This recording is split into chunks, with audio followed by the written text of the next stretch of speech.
Toronto. All right, we're here with John from Bands of Paris. How's it going? Good, how about yourself? Good.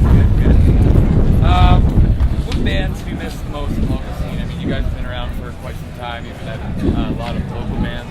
What are some of the ones that stuck in your head that aren't around anymore?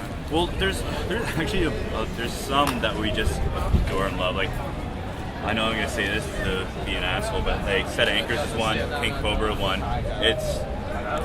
And there's a couple other ones, but like they're not usually worth mentioning because like you kind of forget them. You're like, oh, I remember that band that we played with. They were really good, but like the ones that stick out to us are the ones that we're complete bros with, and that is like Set Anchors, King Cobra, Kingdoms.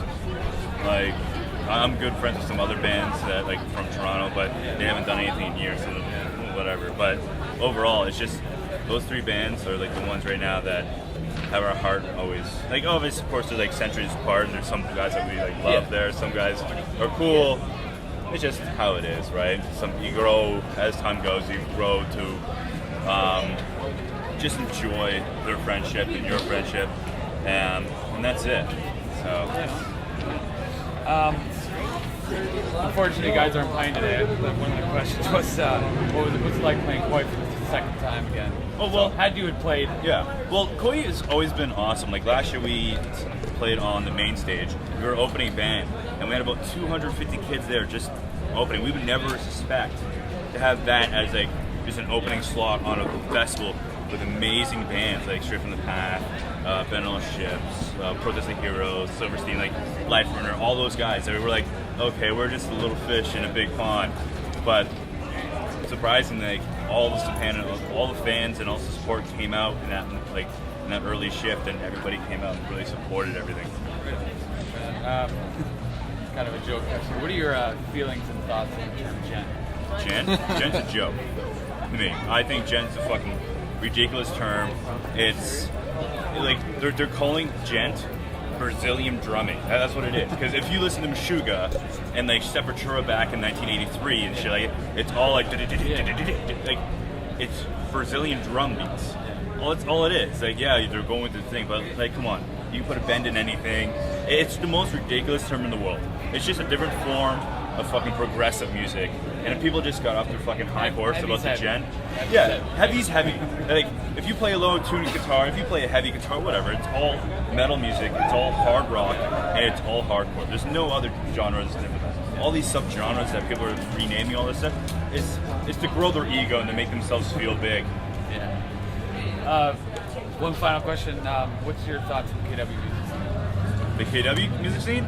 It's flourishing. Some bands are coming out hard. There's also like a little break in the whole scene. Just here, it's flourishing. A couple bands coming out and making their name dominant and bringing out a huge theme with them. Then there's the drawback. There's so many bands now. Everybody and their grandmother are just like, yo, I can pick up a guitar and just do this a couple times, and then I'm a fucking winner. It's like, no, there's dedication. There's like sacrifice. Lots of these bands. Like, yeah, I can play an open chord on a fucking guitar. Doesn't mean you're good. Like, you have to put some technicality. You have to put your, number one, the biggest part of it is your heart. If you don't have heart in what you're doing, and you're just doing it to get a paycheck, here, pass along, because people are going to see right through it. And, like, I've seen it with our album, right? Like, with our album, when we dropped it, we got lots of love, but we weren't happy with it. And it shone through, and you've seen it in the album. And I think that's why our album didn't do as significant as it should have. But the new stuff that we were writing had that heart and that anger and that like, I'm done with this bullshit. I'm not 14. I'm not gonna pretend that I'm some fucking kid hoping that I'm gonna play my mother's basement until I'm like 40 and like open up with my 5 friends at home. Like no, let's get on the road. Don't eat for a week. Like my buddy's in Exalt. Like one of the guys didn't even eat for the whole tour. That's the sacrifice he had to do because he knows that what's on the line.